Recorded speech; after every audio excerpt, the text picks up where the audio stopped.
आदेश में योगी अवधूत नाथ सभी का स्वागत है। आज का विषय है मंत्र तंत्र और यंत्र क्या है।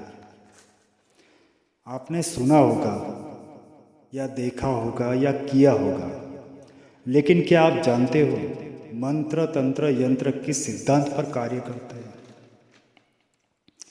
आज हम आपको इस विषय की पूर्ण जानकारी प्रदान करेंगे।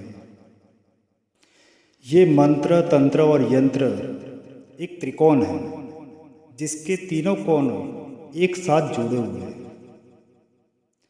किसी भी साधक को मंत्र तंत्र यंत्र का पूर्ण फल प्राप्त नहीं होता, चाहे वो लाखों जाप कर लेता है, चाहे लाखों यंत्र बना देता है। फिर वो बोलेगा कि मैंने इतने सारे मंत्र किए, मैंने इतने सारे जाप किए, लेकिन मुझे इसका कोई फल प्राप्त नहीं हुआ, जबकि उसको ये पता नहीं है कि इसके पीछे का रहस्य क्या है। क्योंकि अधिकतर साधकों को पता ही नहीं होता कि मंत्र का मूल आधार किस तरह और कैसे एक दूसरे के साथ जुड़ा हुआ है। तो आइए आज इस बात का हम खुलासा करते हैं। हमारे शास्त्र, जिसे अंग्रेजी में साइंस कहा जाता है शास्त्र को, और शास्त्र लिखने वाले को साइंटिस्ट यानी वैज्ञानिक कहा जाता है, जो हमारे ऋषि थे। अभी तक लोगों को यही पता नहीं होता कि वेद ग्रंथ शास्त्र सब अलग अलग होता है। शास्त्र वो लिखते हैं जो ऋषि होते हैं, यानी जिसने अपने संशोधन, वर्षों की अपनी मेहनत, ये सबको लिखकर एक कागज तैयार करता है, जिसमें वो अपनी सारी अनुभूतियाँ, सारे सिद्धांत, कैसे उसने कौन सी चीज़ का निर्माण किया, सब कुछ लिखता है। वो होता है ऋषि, और उसके लिखी हुई चीज़ को शास्त्र कहा जाता है।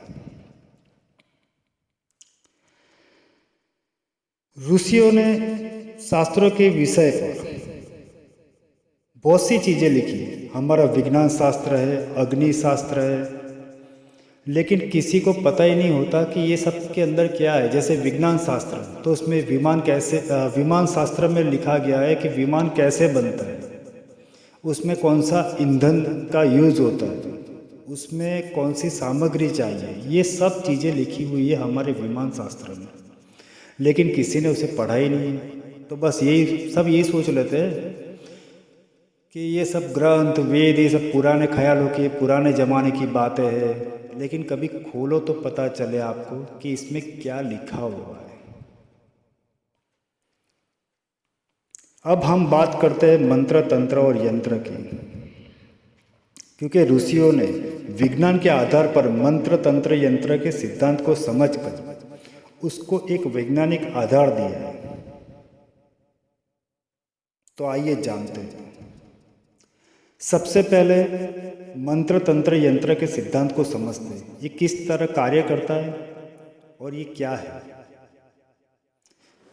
मान लो आपको एक साइकिल बनानी है। आप प्रथम व्यक्ति और प्रथम बार आप एक साइकिल की रचना कर रहे हैं।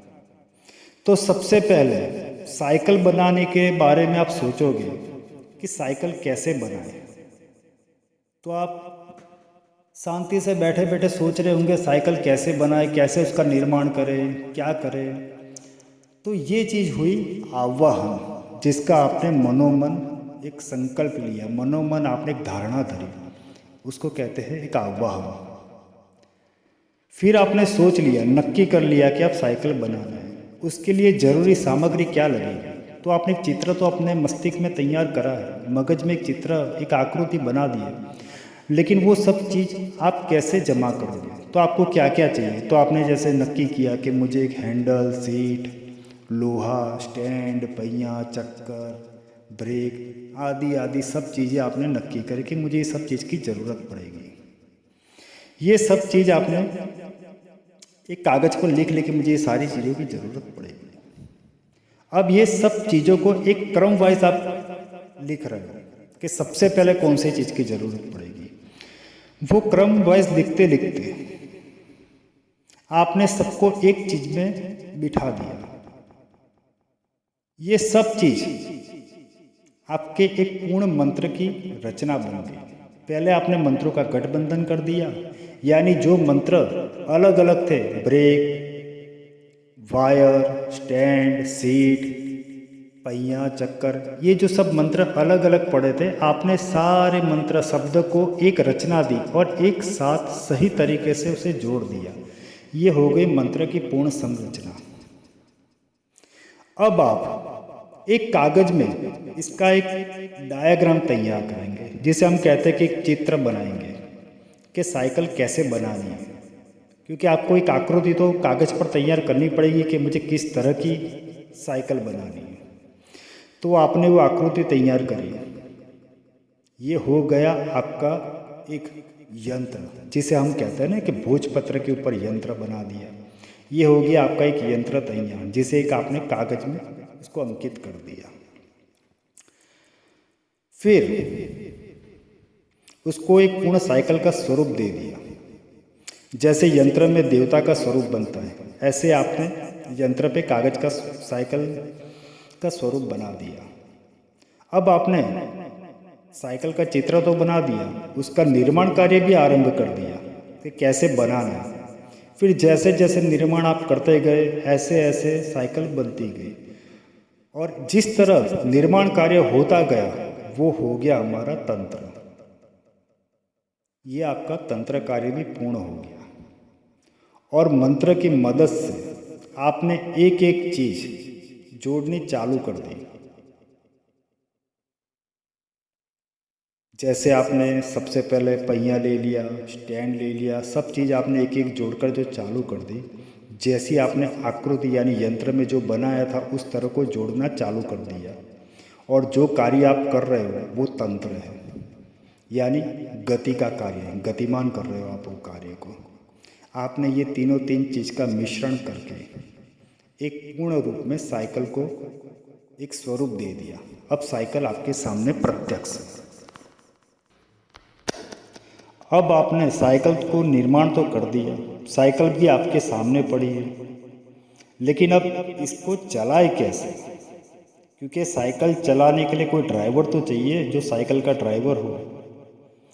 तो उसी साइकिल के ड्राइवर को, यानी जो साइकिल को यंत्र कहा जाता है, अब यंत्र अपने पूर्ण रूप में आपके सामने प्रत्यक्ष है। यंत्र यानी यंत्र में अंकित देवता, देवता आपके सामने प्रत्यक्ष है। अब उस यंत्र को चलाने के लिए, यानी उस यंत्र को चलाने के लिए किसी यांत्रिक की जरूरत पड़ती है, यानी तंत्र को चलाने के लिए किसी तांत्रिक की जरूरत पड़ती है। तांत्रिक यानी एक ड्राइवर जो उसे चला सके। अब जब तांत्रिक ने उस साइकिल को चलाना प्रारंभ किया, तब उसे पता चला कि जो अंतर 1 घंटे में इंसान चलकर काट रहा है, वही अंतर वो 15 मिनट में साइकिल में पूरा कर रहा है। इसका मतलब कि जितना समय उसको लग रहा था वहाँ पर पहुँचने में, उतना ही समय से भी आधे समय में साइकिल से वहाँ पर पहुँच चुका है। यानी मंत्र, तंत्र और यंत्र की मदद से एक स्वरूप ने अपना कार्य पूर्ण निर्माण कर दिया है।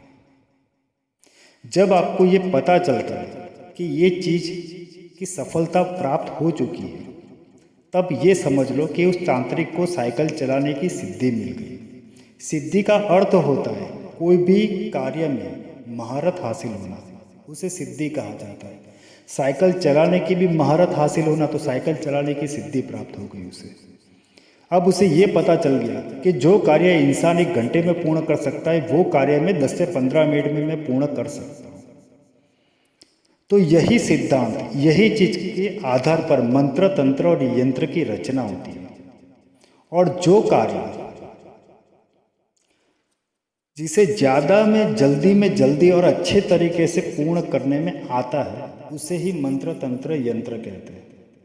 जो हमारे अधिक समय लगता है, जैसे आज के ज़माने की बात करो तो जो आप चलते हुए 1 दिन का सफ़र काट रहे हैं, वही सफ़र आपको साइकिल में आधा दिन लग जाएगा।